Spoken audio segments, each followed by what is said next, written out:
And we are back on the Zero Hour. Joining us now is Nancy J. Altman, co-director of Social Security Works, our sponsor, and co-chair of the Strengthened Social Security Coalition and Campaign. Nancy is the author of The Battle for Social Security, From FDR's Vision to Bush's Gamble. She's also one of my favorite people. Her new book is Why Social Security, the title is Social Security Works, !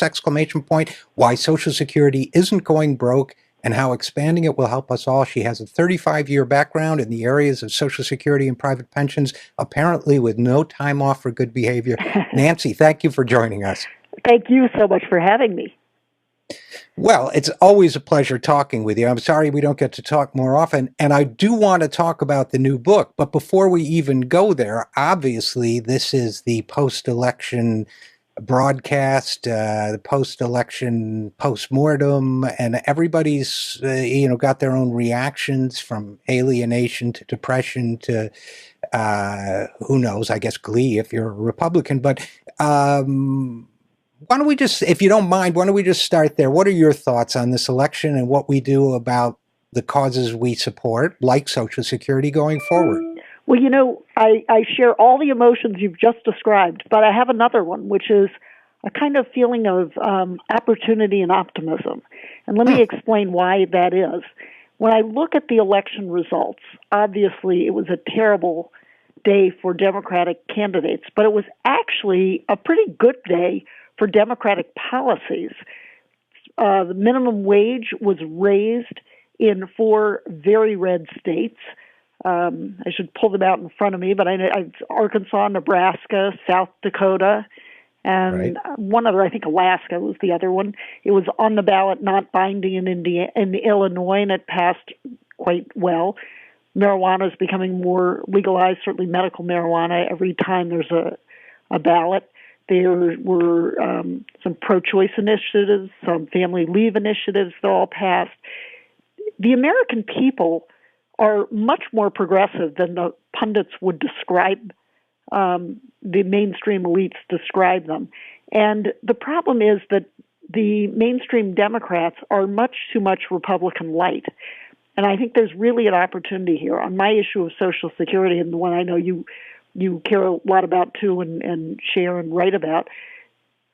Social Security is what is often called in social issues a wedge issue, because there is overwhelming Republican support for what is traditionally a Democratic position.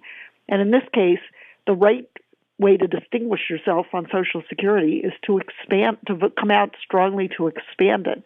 And Richard, I know I'm going on long, but if I can just make one more point on this, Sure. And that is that in this election cycle, Democrats have been, in fact, this has been the last few election cycles, they have been somehow bought into the lie that all you can do with Social Security are unpopular things, and therefore don't talk about it and just talk in generalities about saving it and privatizing it. And the problem is the Republicans say exactly the same thing.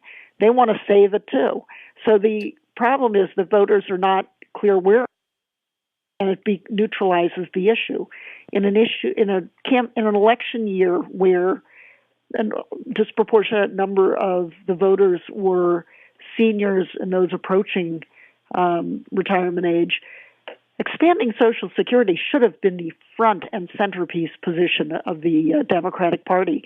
And my optimism and hope is that we can convince them from this bloodbath yesterday, on Tuesday, was that in 2016 they will be right on this issue. Well, from your lips to God's ears, as they say, we're talking with Nancy Altman from Social Security Works. My problem with the Washington, and I know we both talked about this, the Washington conception of bipartisanship, which means that people who are cozy with the, powerful interests that want to cut Social Security and are Democrats get together with people who feel the same way, who are Republicans, and cut Social Security, or whatever the issue may be, is that, and I think one of the messages of this campaign is, look, voters aren't happy when Democrats espouse cutting Social Security. They're not happy when Republicans espouse cutting and privatizing it. So, it's kind of like saying to me, I don't like cottage cheese and I don't like pickles. So if your idea of bipartisanship is a cottage cheese and pickle sandwich, I'm not eating it. And in this case, cutting Social Security, keeping taxes low for millionaires, protect their interests at all costs, that's exactly what I don't want. And you and I know, because Social Security Works has commissioned some of the polling, voters want Social Security expanded. They want millionaires' tax to pay for it. I mean, some of this stuff is very clear, and we can imagine why Democrats, for example, might not have embraced this going in. We could postulate scenarios, donors, whatever. But this was an election where hopefully the lesson would be exactly what you said, that if you're Mark Pryor running in Arkansas, you don't run ads, as Pryor did, that said, well, neither party has a monopoly on what's right or wrong. And, I don't, I mean, you got to stand for something. And the Republicans appeared to stand for something, and they did well. But so everything you say makes sense, Nancy. But here's my question for you. Why would we assume that what do we do? Let me be more proactive and positive, to assume to make sure that positive inference from this election is actually understood this time around by the Democrats and embraced, and that they actually run on a program like expanding Social Security? It's a very good question. I think the next 2 years are going to be a real battle for the heart and soul of the Democratic Party. I mean, Harry Truman said way back in the 1940s that if you've got a choice between a Republican and a Democrat who acts like a Republican, you're going to take the real Republican. It's actually the right thing to do. So we've got to convince Democrats that the third way is no way at all.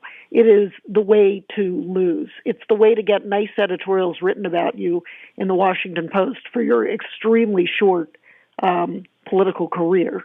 The right way to win elections is to have principles, to stand for something, and if you're going to run as a Democrat, to stand for the principles that the Democrats have always stood for: the working class, to making the world better for all of us, to see us, obviously, to protect individual rights, but to understand that we're all together.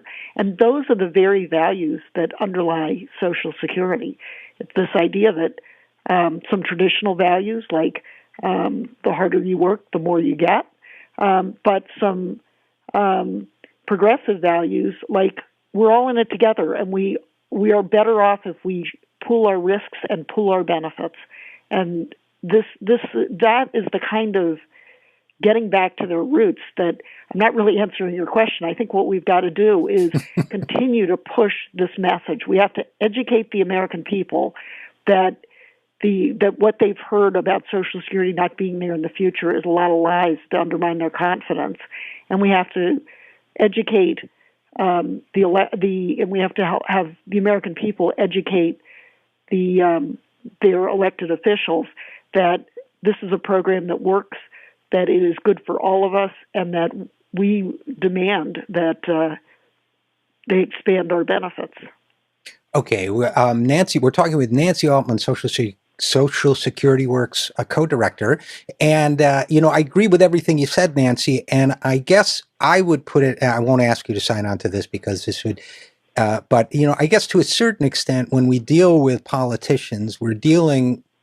It's almost Pavlovian, as it is with any human being at some point or another, that, politicians want to be liked, and they want to be elected, and they want to be reelected, and they want to be elected to higher office. And to me, it seems that the message is, yes, it may be seductive, the lure of being accepted and liked by the think tanks and various groups that endorse cutting Social Security. But look, that's human nature. I get it. They're not out there every day with working people who are going to depend on their Social Security when they get old, or with people whose parents can't get by, or with the other. They're with people who think this way, and they want to be accepted by them. So it almost seems like there's a combination of aversion therapy and positive reinforcement that says, no, but you're going to get votes by doing this. You may lose a donor or two, but you're going to get a lot of people loving you, a lot of people supporting you, a lot of people voting for you. It's just getting through that din. Every time I come to Washington, I feel as if there's white noise playing in the air, and you have to kind of cut through it with a very simple message that says, no, expanding this is what people want. And based on the retirement crisis we face nowadays, it's what people need, right? Well, and I think actually it's more sinister than that, and that is that politicians today have to raise money, but they also have to get votes, and there is the dilemma because they used to, when unions were stronger, they were a real backbone of, and they still, of course, are, of providing money. But as with the real effort to dismantle unions, which has been part of the campaign that's been going on for decades, as you know, Democrats have more and more turned to Wall Street, and that's where they want to make those people happy. It's not just making themselves happy; it's they've got to please those people. But those people are not espousing views that are going to get them votes. So it really is a matter of, as you say, the one thing politicians are really good at is knowing their own self-interest and trying to get votes. And we have to convince them that this is the path to victory. And, first of all, Nancy Altman, co-director of Social Security Works, gets a prize for having an even more sinister interpretation of the political process than I do. It's not often that happens on this program, and you get the award. You get the gold star for the day on that one. But we're basically saying the same thing. And I think the answer is, or I think the issue is, messaging. I mean, I've always been told, and I think we saw it in early 2010 when President Obama was talking about, there was now confirmed rumors that he was going to introduce a Social Security cut idea in his State of the Union message, that when they're inundated with calls, when they're inundated with visits from the groups that feel the way we do, that's the one thing. If I had to name the Democrats, Democratic politicians' biggest virtue, I mean, this might sound like damning with faint praise, and it is, but I would say they're persuadable. I mean, you're never going to, I think, inundate Mitch McConnell with enough phone calls to say, yeah, they're right. I want to expand Social Security. But the Democrats at least are persuadable on this issue. So maybe when we come back from break, we can talk a little bit about how we might want to persuade them, what in your mind that might look like. And also I do want to talk about your book. So we are talking with Nancy Altman, co-director of Social Security Works and author of a new book of that title, co-author of a new book of that title. We will be right back after this with more. I'm Richard RJ Eskow, and this is The Zero Hour.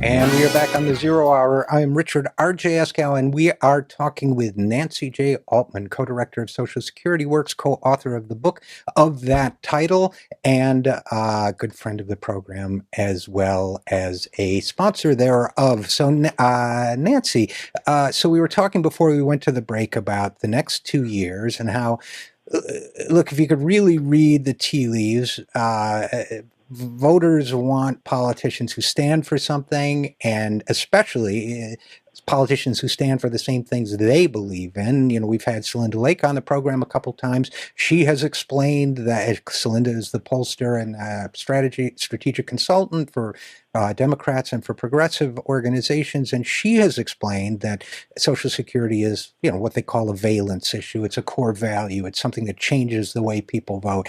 So that makes it very, very important to the survival and well-being of politicians, and therefore something that we want to keep pushing. And we did see in this election Republicans actually running to the left once again of Democrats, not on content, but on tone, and punishing them for voting for the Simpson-Bowles idea of cutting Social Security benefits that you and I both oppose. And I will admit to a certain small degree of schadenfreude, and a sense that perhaps there is karma working in the universe somewhere, and that people who embrace this dreadful plan, sold to us by everybody from Alan Simpson to Bill Clinton, really smoke and mirrors, unnecessary, that you play there, you play in the mud, you get dirty. But maybe that's not the most noble way to look at it. But I think the positive way to look at it is, how do we reinforce that message? How do we, as independent, right-thinking people, organizationally and individually, keep the pressure up and make sure that this election isn't misinterpreted as anything but a call to action on issues like Social Security? You're exactly right, and you really, when you see the Karl Rove and others attacking Democrats on the left, from the left, on Social Security, that they're not pure enough on Social Security, that they were the ones who wanted to cut the program. I really have this sense of, when will they learn? I mean, they did it in 2010 on Medicare and won handily, but the Democrats did not learn the lesson and played footsie with them and said, okay, we'll sign on to some cuts. It was in the president's budget.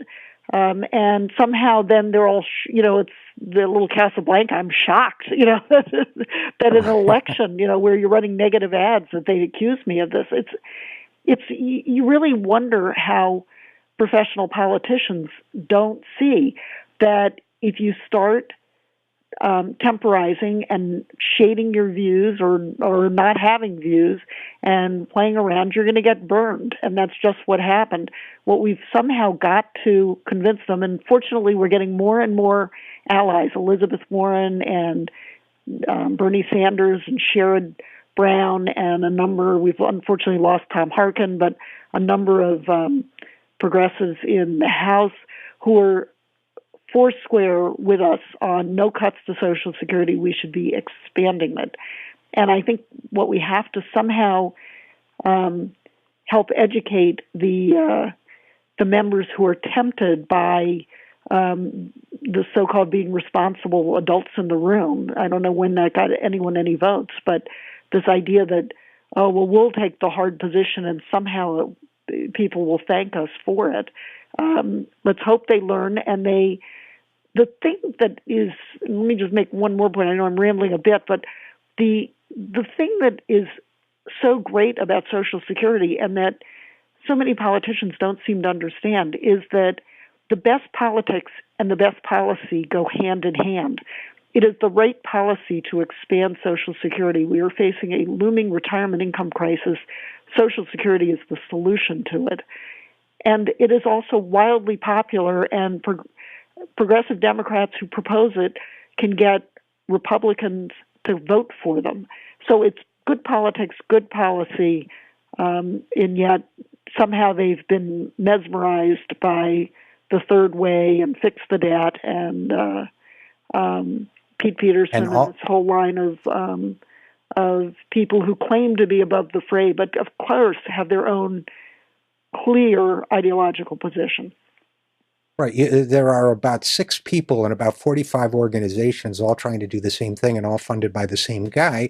We're talking with Nancy Altman, co-director of Social Security Works and co-author of the new book, Social Security Works, of the same title, which provides, the book provides a history of social legislation that we've seen since the passage of the original Social Security Act, and it also tells us why, despite what they're telling you, the trust fund for Social Security is solvent, tells us all the things conservatives and moneyed interests have done to try to derail the program, why it hasn't worked. But okay, so let's talk in the last couple of minutes about, a little more than that, but what would you say is the underlying message of the book, and how has that shifted or been reinforced by this last election?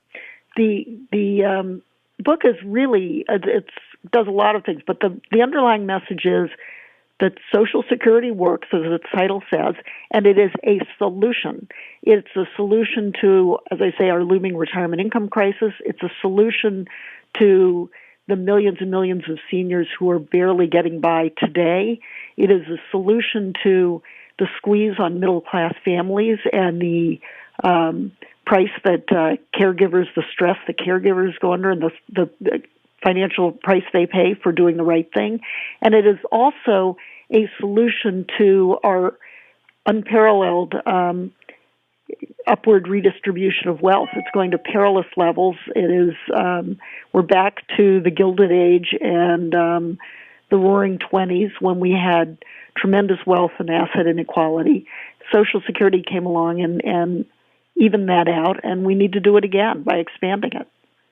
So we've had a lot of ideas, different ways to expand it, and basically, again, Nancy Altman, just to reinforce, for people who aren't as familiar with the issue as you or I, we used to talk about the three-legged stool of retirement: pensions, savings, and Social Security. They're trying to cut Social Security. The corporate pension programs have been slashed to utterly inadequate 401k type programs that get you nothing like the pensions people used to enjoy in previous generations, or I shouldn't use the word enjoy, live on in previous generations. And of course, asset wealth, as we recently learned as economists, a new study showed just in the last couple of weeks, all the gains that the bottom 90% of the American economy made since 1940 in wealth have now been utterly wiped out. So basically, that's the retirement crisis. People have you got a three-legged stool with one leg left, and now they're trying to saw that off. So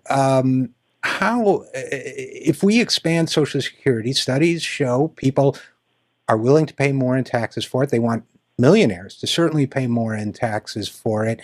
What's the agenda going forward? I mean, do people need to march in the streets? Do they need to re-examine their values? Do they need to challenge their elected representatives? All of the above? What's the deal? I think there are a number of factors. One is that education is a very important part of this. The American people are overwhelmingly supportive of Social Security, but they have, for not surprisingly, bought the lie that it won't be there in the future.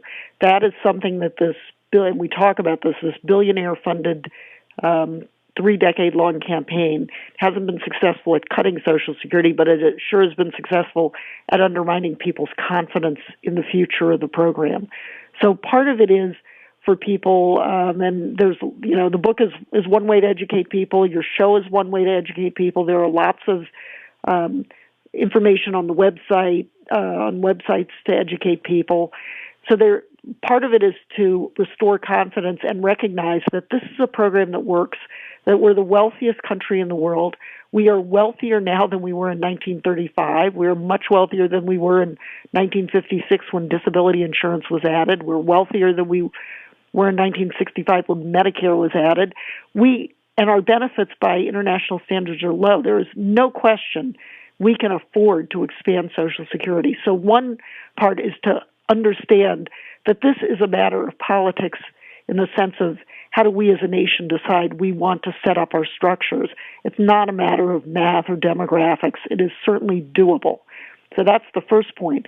Then people who support this idea, and I think most people do, have to get involved. It's a matter of we still are a nation of one person, one vote, and